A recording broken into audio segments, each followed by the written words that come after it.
Bonjour à tous. Aujourd'hui, nous sommes le vendredi 29 août 2025 et notre ami l'ambassadeur Chas Freeman est de retour parmi nous. Bienvenue à nouveau, monsieur l'ambassadeur. Heureux d'être avec vous, Nima. Permettez-moi de commencer par le défilé militaire en Chine. Nous avons appris par les médias chinois que le président russe va s'asseoir à la droite de Xi Jinping et Kim Jong-un, le dirigeant de la Corée du Nord, à la gauche de Xi. Que signifie cela en termes européens?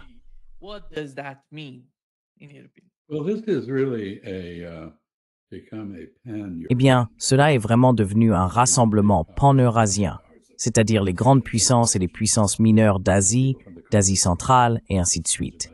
Des personnes du Caucase, d'Azerbaïdjan, d'Arménie, etc. Et bien sûr, les voisins de la Chine, les pays d'Asie du Sud-Est et d'Asie du Nord-Est, à l'exception du Japon. Le Japon n'apprécie pas le défilé, qui célèbre sa défaite il y a 80 ans lors de la Seconde Guerre mondiale. Je pense que c'est quelque chose avec lequel les Japonais ont particulièrement du mal. Ils n'ont pas vraiment fait face aux actions de leurs ancêtres pendant cette guerre. Il est très difficile pour une société confucéenne de condamner ses ancêtres, et donc les dirigeants au Japon sont tous les petits-fils de personnes qui ont été jugées criminels de guerre ou soupçonnées de l'être.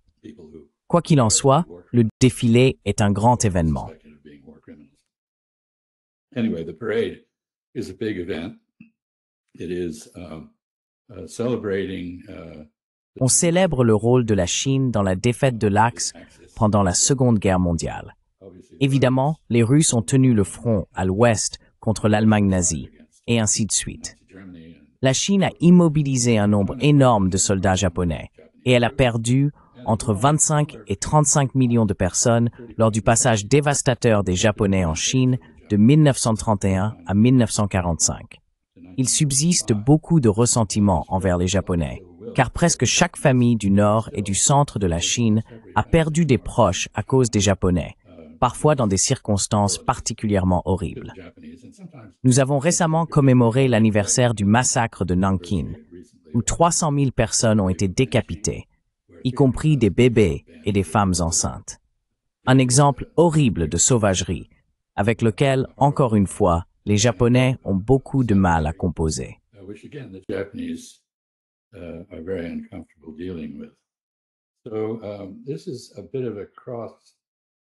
Ceci représente donc une sorte de courant contraire dans ce qui est autrement un rapprochement des peuples en Asie du Nord-Est. Nous assistons à la première visite du nouveau président sud-coréen, qui normalement aurait eu lieu aux États-Unis. Son premier déplacement à l'étranger a été au Japon. Étant donné l'histoire entre le Japon et la Corée, il s'agit d'un développement extraordinaire, qui signale l'émergence d'un nouvel ordre en Asie, dans lequel le Japon rejoint la Chine en tant que leader. Ainsi, le fait que le Japon ne soit pas présent à ce défilé est significatif. Je dirais ensuite, ou pour conclure, que ce défilé va mettre en avant les progrès incroyables réalisés par les Chinois dans le domaine de la science et de la technologie et leur application à l'armement.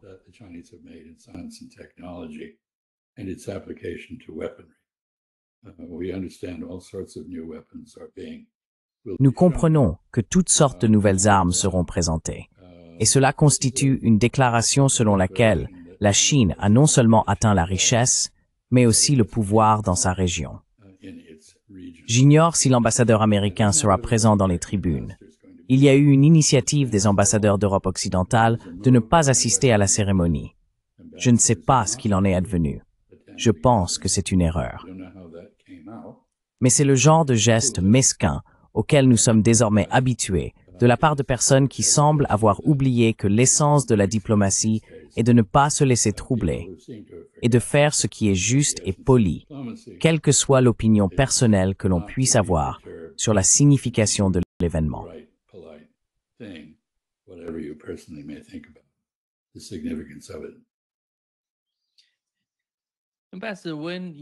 Monsieur l'ambassadeur, lorsque vous parlez d'une sorte d'auto-isolement, c'est ainsi que je l'appellerais, ils essayent de s'isoler eux-mêmes. D'où cela vient-il? Ce n'était pas comme ça auparavant.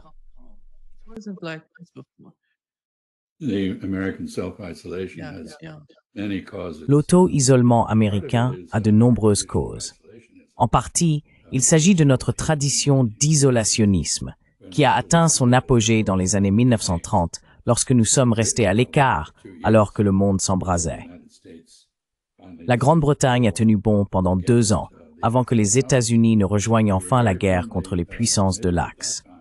À cette époque, nous étions fermement décidés à ne pas conclure d'alliances contraignantes avec d'autres pays, à ne pas leur permettre de mener des actions prédatrices dans notre hémisphère, et en retour, à ne pas nous mêler de leurs affaires. C'était alors. Cela reste une tradition.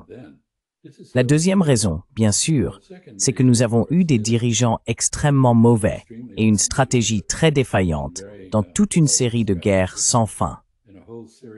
Des guerres qui n'ont aucun objectif convaincant, aucune stratégie pour y mettre fin et qui par conséquent se poursuivent indéfiniment. And therefore, which therefore go on forever. And the ridiculous nature of this.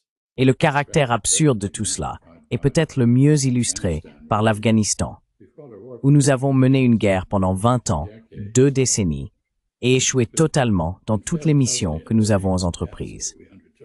Le but de cette intervention, soi-disant, était de prévenir les attaques terroristes et de les punir. Eh bien, nous nous sommes retirés d'Afghanistan il y a 4 ans. Il n'y a eu aucune attaque terroriste depuis. Cela suggère donc qu'une stratégie complètement différente, des raids associés à la menace de nouvelles interventions pour punir les terroristes, pourrait fonctionner tout aussi bien, voire mieux, que d'entrer réellement et d'occuper un territoire. Ceci est pertinent pour un endroit comme la Syrie. This is relevant to a place like Syria. I think we should be considering the Et je pense que nous devrions tirer les leçons de cela, mais nous ne le faisons pas.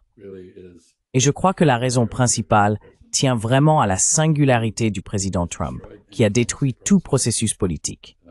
Les politiques sont désormais dictées par ses caprices, qui sont très imprévisibles. Il conclut des accords sans aucun texte. Rien n'est consigné par écrit. Il se sent libre de rompre les accords que tout le monde pensait acquis dès qu'il en a envie. Nous le voyons actuellement avec le démantèlement du soi-disant accord commercial avec l'Union européenne, où il menace désormais d'imposer des droits de douane et des sanctions supplémentaires. Ainsi, nous nous isolons et apparemment, nous prenons plaisir à le faire.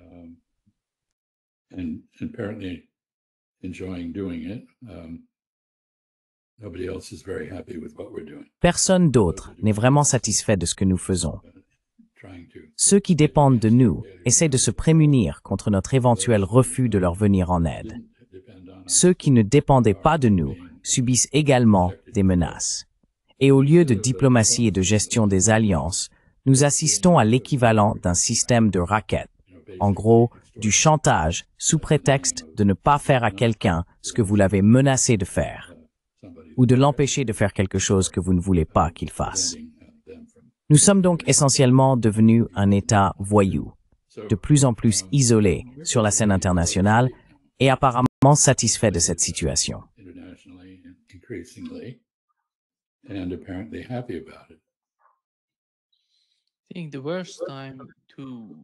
Je pense que c'est le pire moment pour adopter l'auto-isolement, car d'un autre côté, si l'on regarde les États-Unis et la Chine, ils ont des attitudes totalement différentes.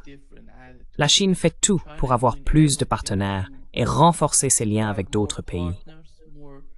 Les États-Unis prennent la direction opposée sous l'administration Trump avec leur politique tarifaire.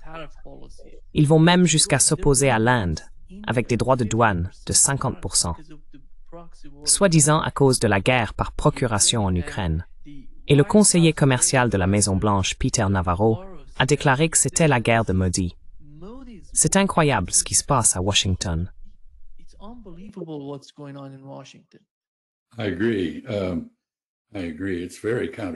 Je suis d'accord. Je suis d'accord. C'est très contre-productif.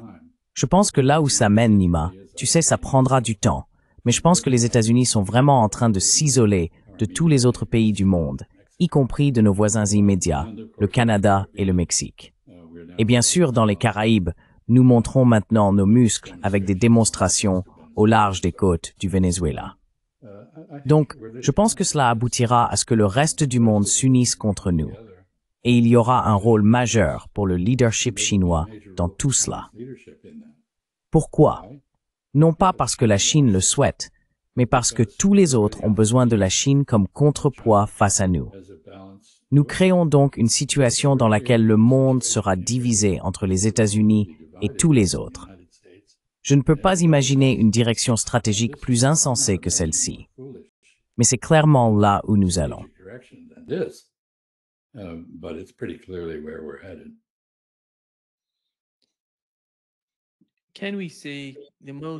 Peut-on dire que l'objectif le plus important des États-Unis ou de tout l'Occident avec les Européens en Ukraine est qu'ils sont en quelque sorte prêts à sacrifier l'Inde, la Chine, tout le monde, même le Brésil, pour cette cause?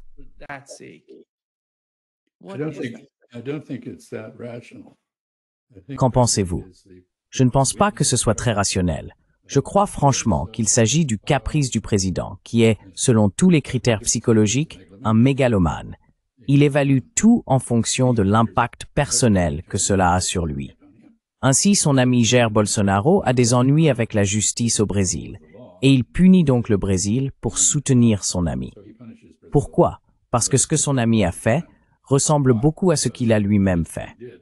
Le 6 janvier aux États-Unis trouve son parallèle avec ce qui s'est passé à Brasilia après l'élection.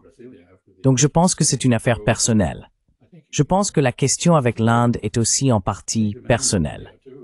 Il est très frustré de ne pas pouvoir contraindre les Russes à faire ce qu'ils veulent. Ils ont leurs propres intérêts et ils les poursuivent. Il veut qu'ils capitulent.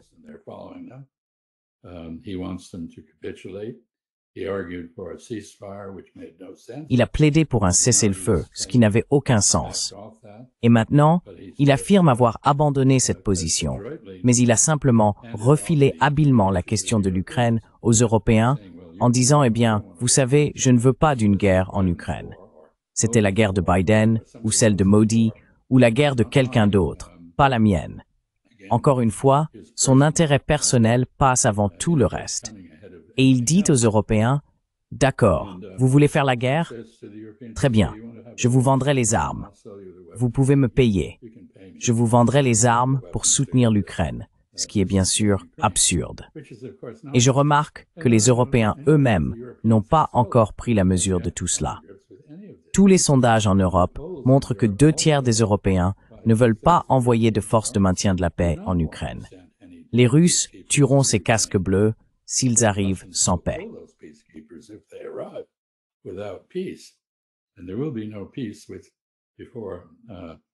Et il n'y aura pas de paix tant qu'il y aura des troupes étrangères stationnées en Ukraine.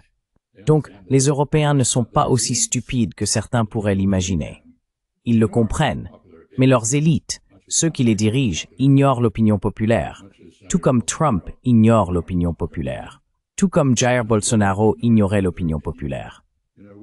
Parfois, Lula ignorait l'opinion populaire.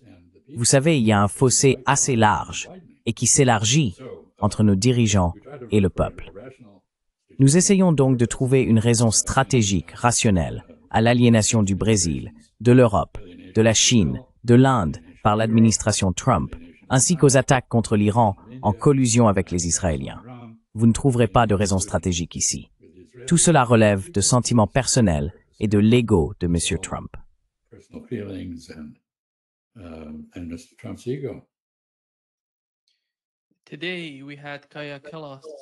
Aujourd'hui, Kaja Kallas a publié un message sur X. Elle affirme que l'UJAPOV a déjà formé plus de 80 000 soldats ukrainiens et qu'il se prépare à de nouveaux cycles de guerre contre la Russie. En ce qui concerne Donald Trump lui-même, il a déclaré qu'il envoyait plus d'armes, mais qu'il les payait. Voici ce qu'il a dit dans le Massachusetts.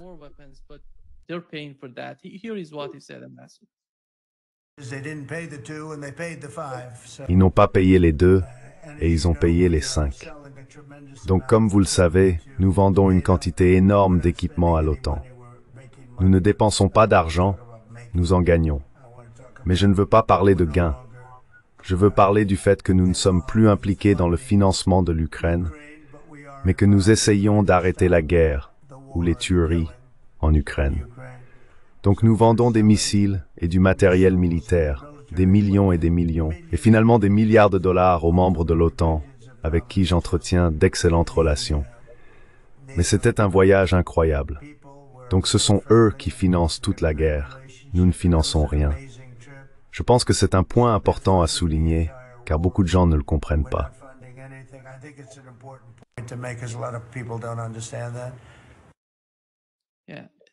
Oui, la combinaison de ce qu'a dit Kaja Kallas avec les propos de Donald Trump ne donne à personne l'espoir d'un règlement en Ukraine dans un avenir proche.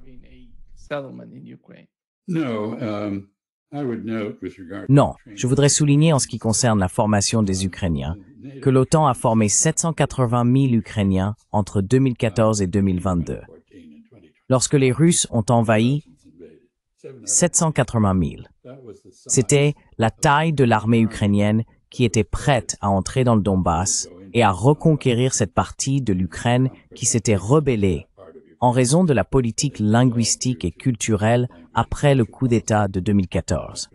Donc, 80 000 stagiaires. C'est un certain effort, mais il faut remettre cela en perspective. Ce qui se passe en Ukraine, c'est qu'ils n'arrivent pas à recruter assez vite, même avec la conscription forcée, en allant chercher des gens dans la rue, en les sortant des salles de classe, des bus et de chez eux, et en les forçant à rejoindre l'armée avec une formation minimale. Ils n'arrivent pas à répondre aux besoins en effectif pour tenir la ligne sur le champ de bataille. Donc c'est bien beau de dire que vous avez formé 80 000 personnes.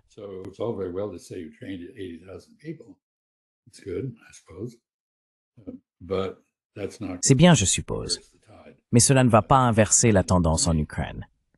Et en ce qui concerne le président Trump, il parle comme si la guerre relevait de considérations mercenaires. La guerre est bien trop sérieuse pour être traitée comme une affaire commerciale. Qui gagne de l'argent ne devrait pas être le critère sur lequel fonder une politique en temps de guerre. Donc, comme je l'ai dit, il a simplement confirmé ce que j'ai dit. C'est-à-dire qu'il a laissé la guerre en Ukraine aux Européens, et il l'a fait d'une manière qui profitera à Lockheed Martin, RTX, Northrop Grumman, Boeing et tous les autres grands fabricants d'armes américains. Donc eux sont très satisfaits. Mais le peuple américain, lui, n'est pas content de cela. Et l'idée que d'une manière ou d'une autre, le but de la guerre soit mesuré par les profits des fabricants d'armes n'est pas quelque chose avec laquelle la plupart des Américains sont d'accord.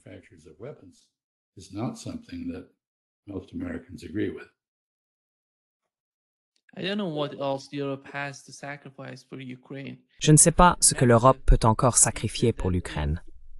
Medvedev a déclaré que si l'Autriche rejoignait l'OTAN, la Russie prendrait des mesures de rétorsion. Et il semble qu'il se passe quelque chose quand il parle ainsi.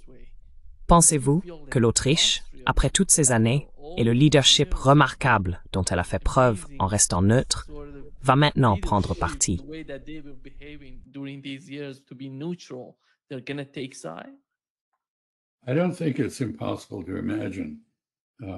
Je ne pense pas que ce soit impossible à imaginer. La politique autrichienne est assez compliquée, et ils ont eu toute une série de gouvernements très à droite. Certains disent même néo-nazis. Je pense qu'il serait incroyablement imprudent de leur part de faire cela. La neutralité et l'indépendance vont de pair et leur ont été très bénéfiques depuis 1955. Ils risquent d'être à nouveau entraînés dans une guerre s'ils modifient leur statut de neutralité. En Allemagne, je remarque que l'Alternative für Deutschland, l'AfD, qui a été mise à l'écart par le Parlement allemand et la direction du gouvernement, est très opposée à cette guerre et à l'envoi de troupes en Ukraine. Et il semble gagner du terrain. Il y a donc une question. Les pays dont les dirigeants sont les plus enthousiastes à propos de la guerre pourraient voir leur direction remplacée par une opposition populaire. J'ai du mal à croire que l'Autriche abandonnerait l'excellente situation dont elle bénéficie depuis 70 ans.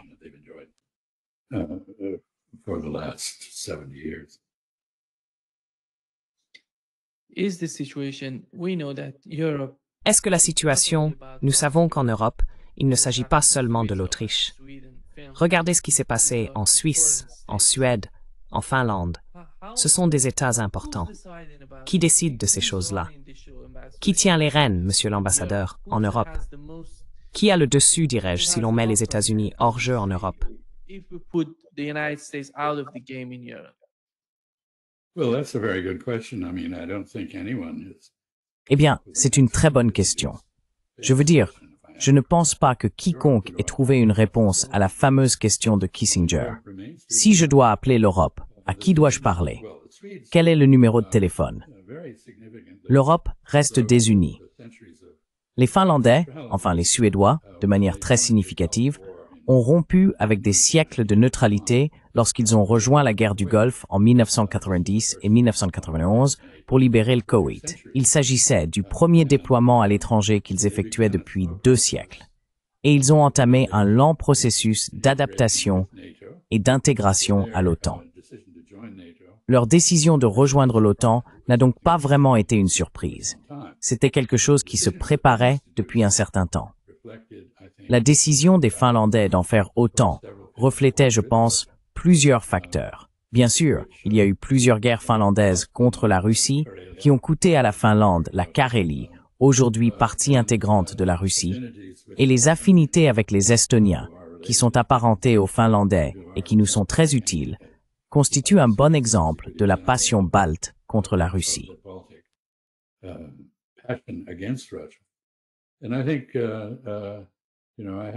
Et je pense, vous savez, j'avais un ami qui faisait des affaires très importantes avec la Russie, cultivant des légumes en intérieur, dans des conditions hydroponiques. Et il n'osait pas dire à son père quelle était son activité à cause du sentiment anti-russe.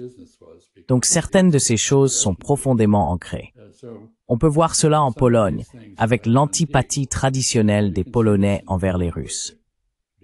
Bien que les Polonais semblent réfléchir de manière assez rationnelle en ce moment, en reconsidérant leur position, ils vivent à côté de la Russie.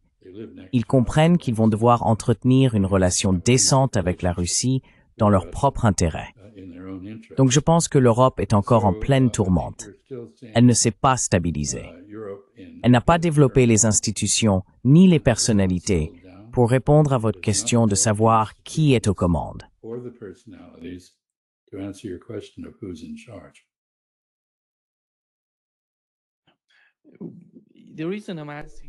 La raison pour laquelle je pose cette question, c'est parce que le Royaume-Uni se rend en Arménie et qu'ils sont en train de signer un partenariat stratégique avec l'Arménie.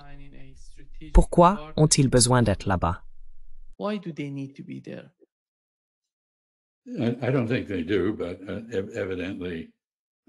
Je ne pense pas qu'ils le fassent, mais il est évident que leur gouvernement n'arrive pas à dépasser son passé impérial. Il a été très fortement impliqué en Ukraine, principalement par l'intermédiaire du MI6, et a joué un rôle clé. Par exemple, Boris Johnson, l'ancien Premier ministre, a fait échouer l'accord de traité préliminaire avec les Russes en 2022. Ainsi, la Grande-Bretagne continue de jouer un rôle plus important que son poids réel, pour ainsi dire, grâce à la qualité de ses services de renseignement, de son armée, et au fait que c'est un pays très civilisé. Donc, je ne pense pas qu'il y ait ici une véritable explication stratégique, si ce n'est l'habitude des Britanniques de manœuvrer contre la Russie, une habitude qui remonte à très longtemps, presque 2 siècles.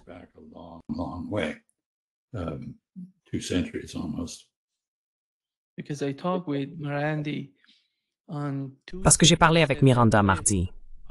Il a dit que le gouvernement iranien avait essayé d'avertir l'Arménie de ce qui se passe là-bas. C'est la première fois que j'entends Miranda parler de cette façon. Il a dit que si l'Arménie essaye de couper l'Iran du Caucase du Sud, ils vont envahir la partie sud de l'Arménie.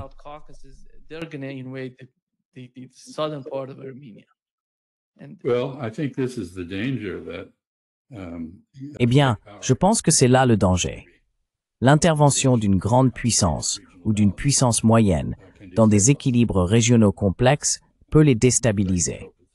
Et j'espère vraiment que cela ne sera pas le cas dans le Caucase. Mais je sais qu'il y a eu une forte implication de l'Azerbaïdjan dans l'attaque israélienne contre l'Iran. Et nous avons donc cet exemple. À ma connaissance, l'Iran n'a pas attaqué l'Azerbaïdjan. Mais même l'Iran, qui est assez patient, a sans doute ses limites. Presumably has its limits.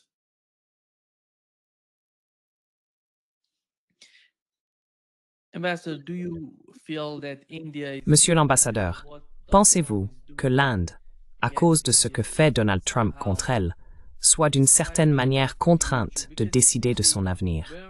Car je crois que c'est un moment très important pour l'Inde. Elle doit choisir ce qu'elle veut devenir, car elle essayait de jouer sur les deux tableaux. Et maintenant, il s'agit de savoir quelle partie est la plus importante pour elle. Donald Trump les pousse vers la Chine.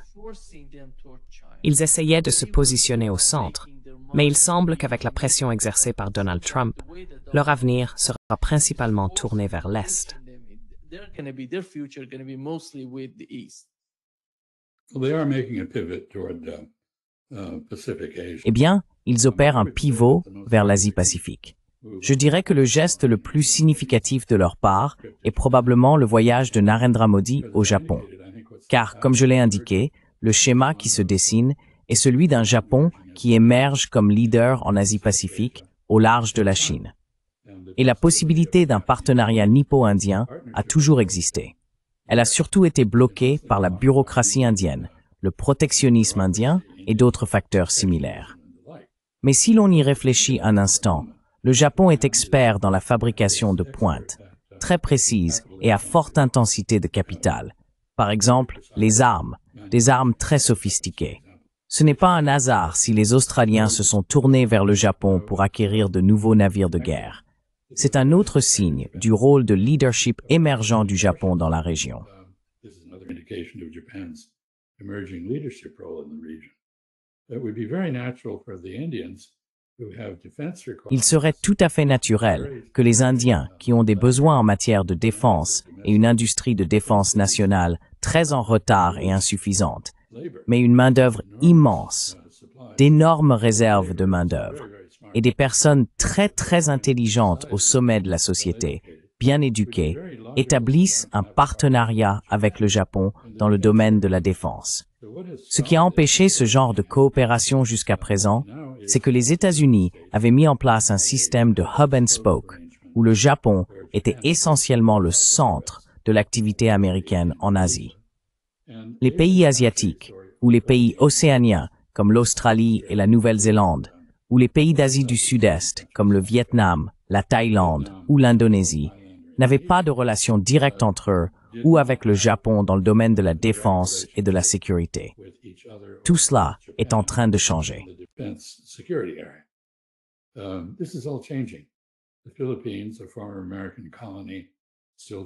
Les Philippines, ancienne colonie américaine, restent très proches des États-Unis, sont très insuffisamment armées pour assurer leur propre protection et peut-être trop proches des États-Unis pour leur propre bien en cas de guerre entre les États-Unis et la Chine.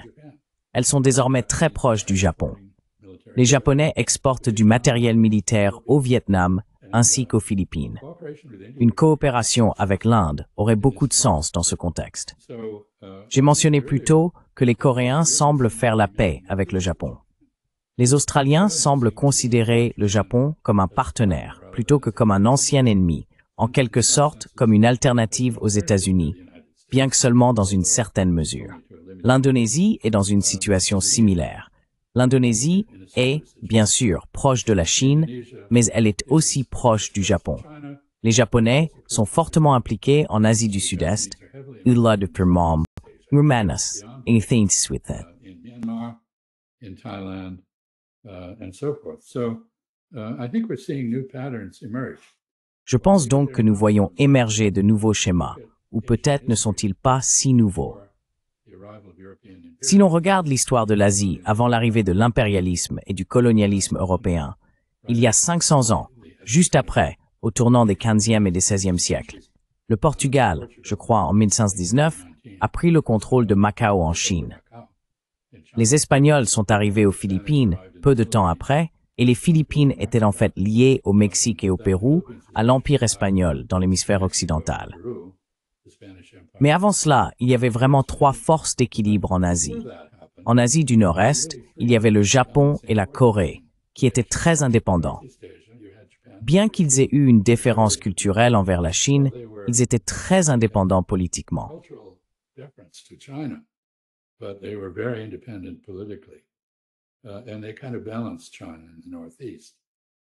Et ils ont en quelque sorte équilibré la Chine dans la partie nord-est de l'Asie.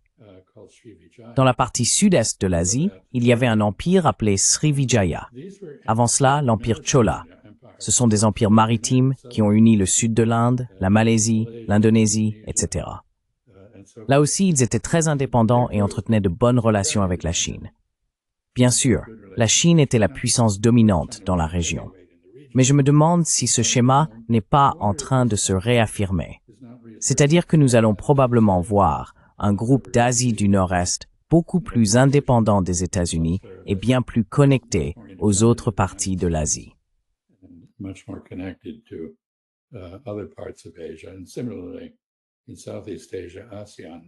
De même, en Asie du Sud-Est, l'ASEAN s'affirme de plus en plus comme un contrepoids à la Chine, pas sur le plan militaire, car l'histoire asiatique n'est pas comparable à l'histoire européenne. La Chine n'est pas allée conquérir tous ses voisins comme les Romains l'ont fait, ou comme les Arabes ont ensuite conquis la Méditerranée. Les relations étaient plus distantes, plus polies, davantage économiques, technologiques et culturelles que militaires. Quoi qu'il en soit, je me demande si nous n'assistons pas à certains progrès vers une forme de réplique, à certains égards, de cette période pré-européenne en Asie.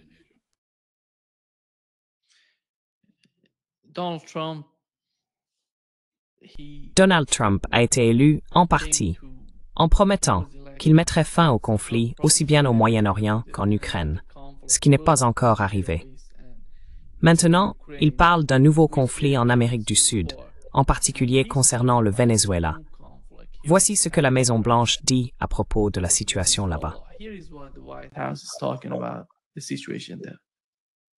Derrière toi, Andrew. Allez-y. La presse, merci Caroline.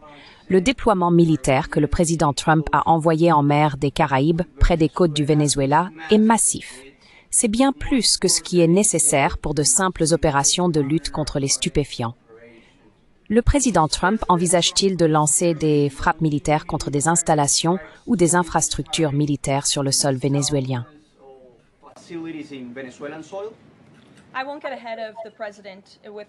Je ne vais jamais anticiper le président concernant une action militaire ou des questions à ce sujet. Mais ce que je peux vous dire, c'est que de nombreux pays des Caraïbes et de la région ont salué les opérations et les efforts anti-drogue de l'administration.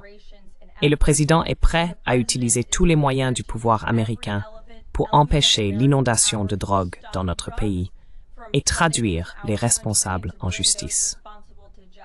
Comme je l'ai déjà dit depuis ce pupitre, le régime Maduro n'est pas le gouvernement légitime du Venezuela. C'est un cartel narcoterroriste. Maduro n'est pas un président légitime. Il est le chef fugitif de ce cartel de la drogue. Il a été inculpé aux États-Unis pour trafic de drogue vers notre pays. Il est de la plus haute responsabilité de ce président et de cette administration de prévenir le flux illicite de drogue dans notre pays et de protéger les citoyens contre ces poisons mortels. Reagan.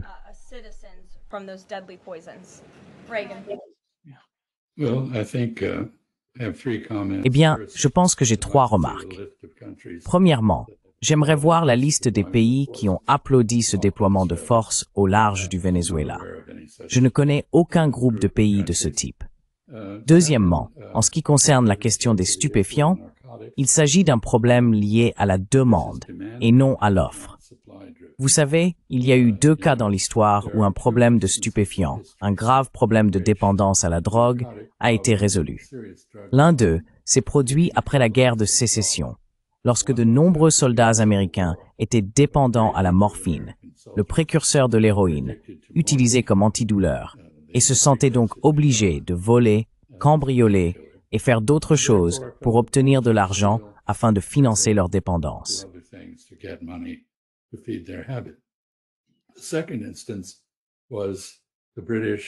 Le deuxième exemple fut l'exportation britannique d'opium depuis l'Inde et le Moyen-Orient vers la Chine et la dépendance à l'époque de la seconde révolution chinoise en 1949, environ 10 millions de toxicomanes à l'opium en Chine. Les deux problèmes ont été résolus de la même manière, non pas en s'attaquant à l'offre, mais en arrêtant les toxicomanes et les trafiquants qui leur vendaient la drogue, et en forçant les toxicomanes à arrêter brutalement. C'est cruel, mais cela a fonctionné. Ainsi, l'idée que le problème de la drogue serait la faute de quelqu'un d'autre, plutôt qu'un problème d'addiction aux États-Unis, est une manière d'éluder la solution au problème.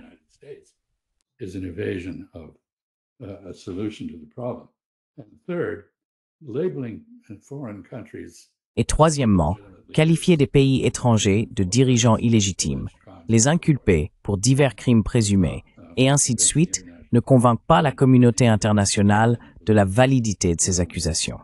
Je ne suis pas un partisan de Nicolás Maduro, ni de Chavez avant lui. Mais ce sont des produits de la politique vénézuélienne. Ils bénéficient d'un large soutien. Le Venezuela a été sévèrement sanctionné par les États-Unis. Il a été appauvri. Il a connu un exode massif de personnes cherchant asile ailleurs, y compris aux États-Unis. Et on ne peut pas gérer cela simplement en qualifiant quelqu'un de narco-terroriste et en affirmant que cela justifie une intervention.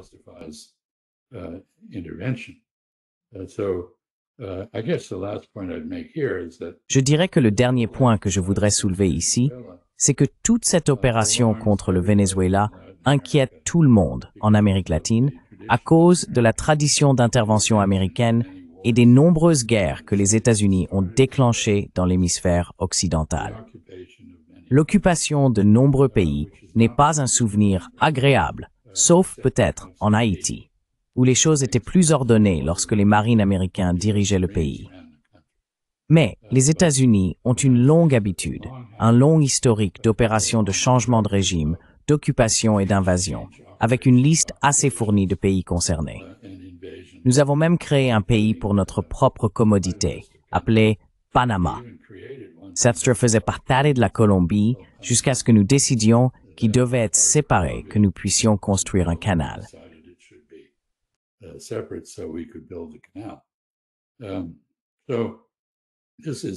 C'est donc quelque chose qui ravive de mauvais souvenirs en Amérique latine.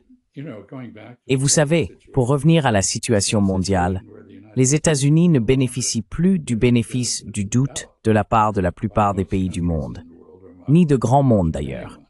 Et comme vous l'avez indiqué, la Chine essaie de se rendre sympathique auprès de tout le monde. C'est une énorme opportunité pour les Chinois. Si les États-Unis s'en inquiètent, nous ne devrions pas agir de cette manière. Peut-être que nous ne devrions pas nous en préoccuper, auquel cas nous devrions continuer à agir ainsi, et nous verrons les relations sino-vietnamiennes et sino-vénézuéliennes s'étendre à de nombreux autres pays.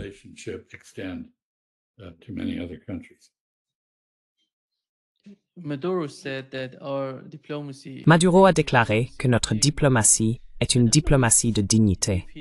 Je ne sais pas s'il demande trop en souhaitant une meilleure relation avec les États-Unis. Pas le Venezuela, Cuba. Qu'est-ce que c'est? Quel est le principal problème entre ces deux pays? Supposons que l'Iran soit loin au Moyen-Orient. La Russie, c'est ceci. La Chine, c'est cela. Mais qu'en est-il du Venezuela et de Cuba? Je ne pense pas que le communisme soit le problème, car ce n'est plus le cas aujourd'hui.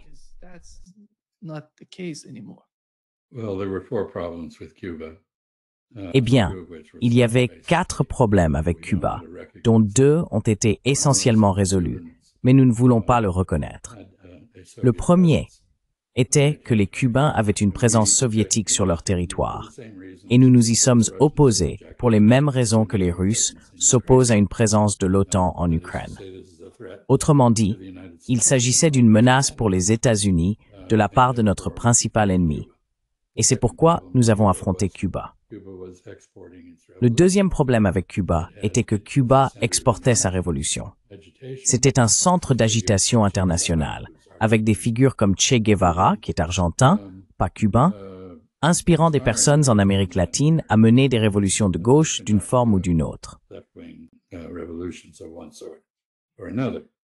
Third problem was, of course, Le troisième problème était bien sûr le fait que les politiques cubaines étaient un échec et que la souffrance économique des Cubains ainsi que la répression politique poussaient beaucoup d'entre eux à risquer leur vie pour fuir à travers le détroit de Floride vers les États-Unis.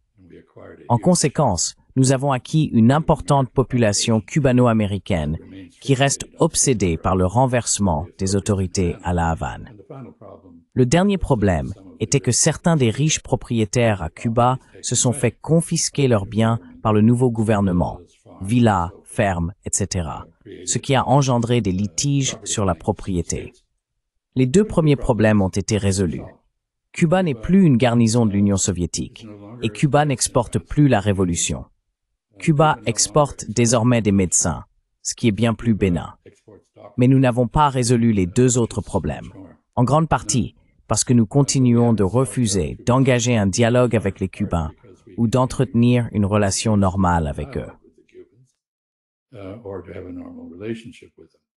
This all spills over on Venezuela, because Venezuela Tout cela rejaillit sur le Venezuela, car le Venezuela a été le principal soutien de Cuba après le retrait et l'effondrement de l'Union soviétique. Le Venezuela a été la source de carburant pour Cuba. Il a été un marché et il a été un lieu majeur pour les activités cubaines, en particulier les activités médicales cubaines. Mais les Cubains ont également participé à la formation de l'armée vénézuélienne. On observe donc un axe entre La Havane et Caracas, un axe d'opposition aux États-Unis. Ensuite, bien sûr, il y a aussi des questions de pétrole, de nationalisation du pétrole, de mauvaise gestion du pétrole, de droits de l'homme, etc., qui suscitent des tensions. Mais Cuba continue d'être considéré comme un ennemi par les États-Unis, et le Venezuela est un ennemi par association. Venezuela is an enemy by association.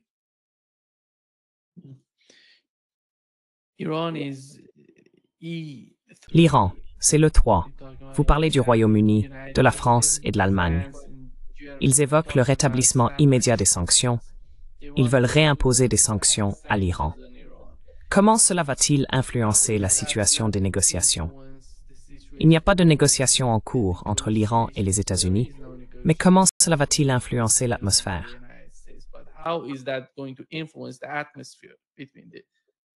Well, it has a profound influence. Eh bien, cela a une influence profonde sur l'atmosphère. Two results. Cela a immédiatement produit deux résultats, deux réactions de la part de l'Iran. Premièrement, l'Iran ne considérera plus la possibilité de négocier avec la Grande-Bretagne, la France et l'Allemagne. Il écarte les Européens. Deuxièmement, il observe leur comportement à l'AIEA. S'il continue à encourager d'éventuelles résolutions contre l'Iran, l'Iran prendra de nouvelles mesures à leur encontre. Cela va approfondir la réorientation de l'Iran vers la Russie et d'autres pays, peut-être l'Inde. Et deuxièmement, bien sûr, le Parlement iranien a présenté une résolution visant à retirer l'Iran du traité de non-prolifération.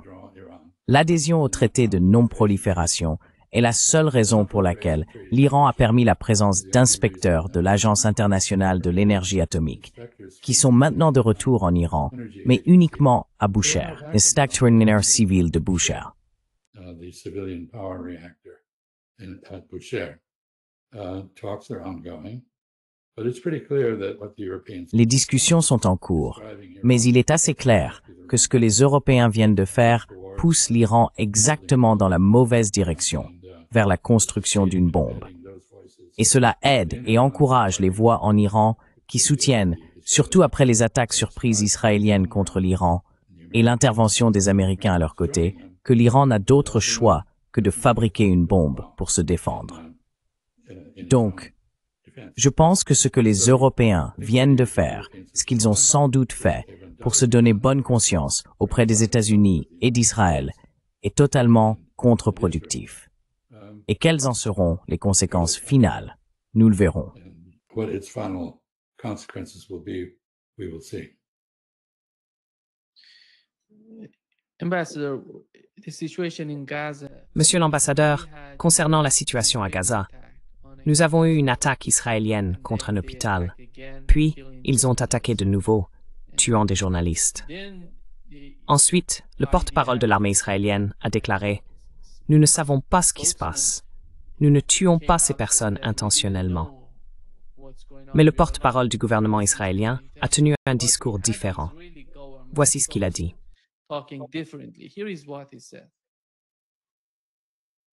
Une profession noble. Mais de nombreux journalistes ayant couvert les événements à Gaza, des soi-disant journalistes, ne sont en réalité que des terroristes portant un gilet de presse. Qui sont ces soi-disant journalistes? Jusqu'à présent, je n'ai rien entendu. Je n'ai rien vu. No, this is a pack of lies by Israel.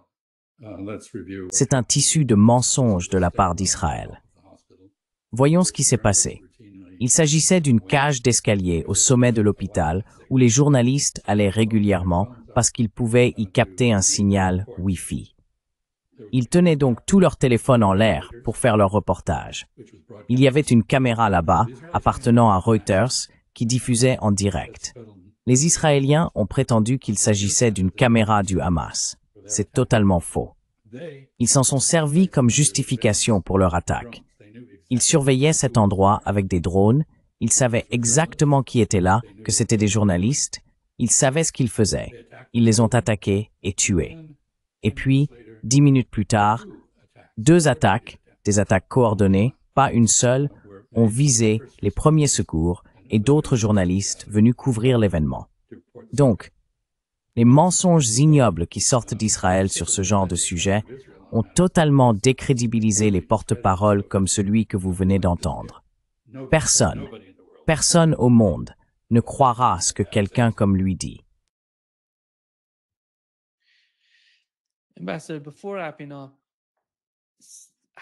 Monsieur l'ambassadeur, avant de conclure, quel est votre sentiment sur la réaction de Washington face au prochain sommet de l'OCS?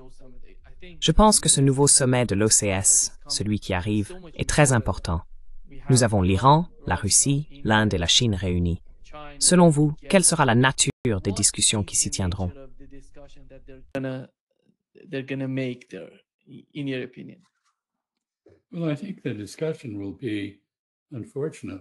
Eh bien, je pense que la discussion sera malheureusement très centrée sur la manière de contrer les provocations effrénées des États-Unis, les volte-face du président Trump, qui a réussi à aliéner une grande partie du monde.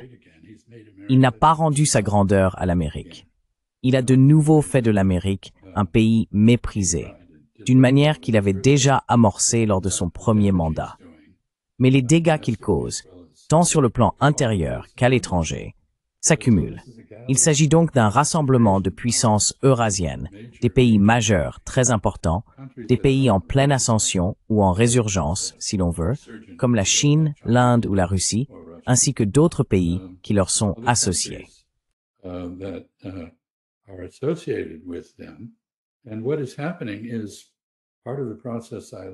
Et ce qui se passe fait partie du processus auquel j'ai fait allusion plus tôt, dans lequel le reste du monde s'organise pour se débrouiller sans les États-Unis, pour conclure des accords qui en gros disent « Très bien, si les Américains veulent s'isoler, qu'ils le fassent ». C'est essentiellement la réponse qui se dessine.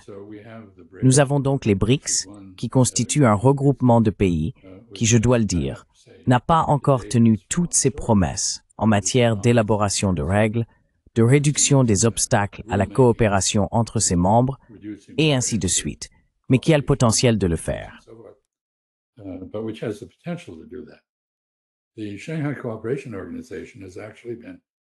L'Organisation de coopération de Shanghai a en réalité été bien plus active dans la réduction des barrières commerciales et la promotion de la coopération, par exemple dans la lutte contre le terrorisme. Elle possède une dimension militaire que les BRICS n'ont pas. C'est très significatif. Par le passé, il y a eu des réunions dans des lieux comme Vladivostok, entre Chinois, Indiens et Russes, pour promouvoir ce que j'appelle un monde multinodal ou multipolaire, si vous préférez. J'aime le terme « nodal », comme vous le savez, car les nœuds sont des points de jonction en 3 dimensions qui peuvent relier de nombreux éléments et qui peuvent se déplacer, pivoter et changer, alors qu'un pôle n'est que l'extrémité d'une ligne bidimensionnelle, bien trop simple pour décrire le monde qui émerge. And far too simple to describe the world that is emerging. So we have basically the major powers of Eurasia. Nous avons donc essentiellement les grandes puissances de l'Eurasie qui se réunissent. Et je pense que le principal sujet sera comment faire face au protectionnisme américain, à la suffisance américaine, au mépris américain pour le droit. Par exemple, sur la question du Moyen-Orient, Gaza, l'autodétermination palestinienne. Les États-Unis viennent d'annoncer qu'ils ne délivreront pas de visa aux Palestiniens pour assister à l'Assemblée générale de l'ONU, où l'on s'attend largement à une quasi-unanimité en faveur de la reconnaissance de l'État palestinien. Bien sûr, c'est plus symbolique que pratique. Mais tout de même, les États-Unis sont totalement isolés sur ce sujet, et nous commençons à l'être sur d'autres sujets également. C'est donc une étape vers une situation que, personnellement, en tant qu'Américain, je déplore profondément. Je n'aime pas voir mon pays devenir un paria, mais c'est la voie que nous empruntons. Become a pariah, but we are working on it. Merci beaucoup, Monsieur l'ambassadeur. C'est toujours un grand plaisir. Well, thank you, Nima, for your efforts too. Eh bien, merci Nima pour vos efforts visant à apporter un peu d'équité et de vérité au débat public sur ces questions.